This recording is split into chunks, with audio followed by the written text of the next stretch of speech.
Wow, I mean, knowing of the health issues in before, what happened the past few weeks, people think we can push him through, we get him healthy and everything, and in the end it's really interesting that he survived Easter Sunday and Feast of Resurrection, at least the beginning, and now he passed.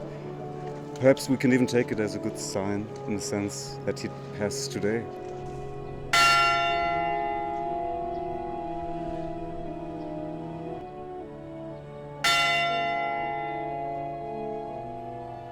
Nakakapanghinayang na, kumbaga tatawagin na lang natin na pinalagpas muna ng Santo Papa yung Holy Week para lang bago natin siya tandaan ulit.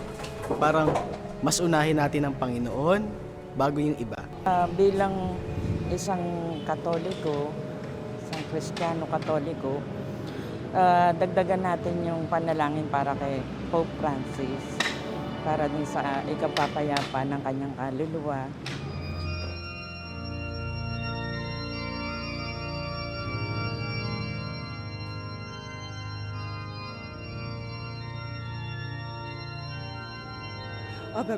Vraiment pour prier pour le pape, pour l'accompagner voilà, dans la montée au ciel.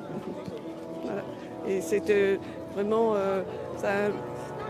en tant que chrétien, je pense que c'est vraiment une messe si on peut y assister, c'est vraiment très important. 인간적으로 보면 이제